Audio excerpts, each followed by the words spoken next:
برد ما كان جاي اخذك. تعال قوم انا بتمدون الحين بدك شغل زين.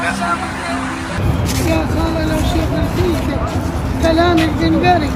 هم هذا بالبيت اللي ماجرين من يمه ما جاي يقعد، بلكت الله واهل البيت هسه يقعد. السلام عليكم. منتظر هشام الذهبي.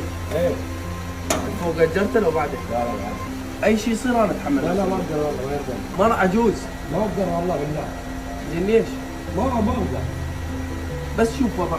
ما شوف طلع ولا هاي ما اقدر. لا انت شوف بعينك اذا ما لا قدرت. لا ما اقدر تعدمني.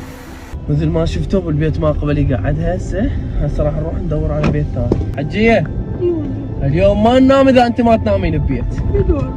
مو الخاطر البنيه خاطرك هم امي، انت مو ما تنامين بالشوارع وتتبهدلين. نروح نشوف ندق الباب بلكت يقعد لنا ويعطينا البيت ناجره.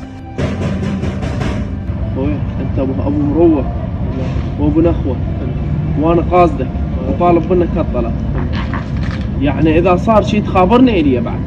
ما يلتزمون. انا اتحمل مسؤوليه. يلتزمون والله. وهاي كضة شاربي. اذا اشتكوا منهم احد او انت اشتكيت منهم تاخذه من يمه، حقك تاخذه من يمه وبخدمتك انا وخدامك همين. ربك لا والله. هسه خابرت عمي وانحلت ان شاء الله، لقينا البيت بعد ما افترينا 3 بيوت. هذا صار والله العظيم. امي بس بعيني انا ايش وعدتك؟ قلت لك والله ما انام اليوم الا نايمك ببيت انت وبنتك.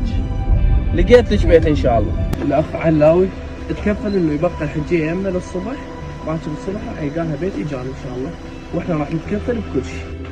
الله وصلنا المره الحمد لله، وباكر اصبح الصبح ونشوف الجزء الثاني ايش راح يصير. تصبحون على خير.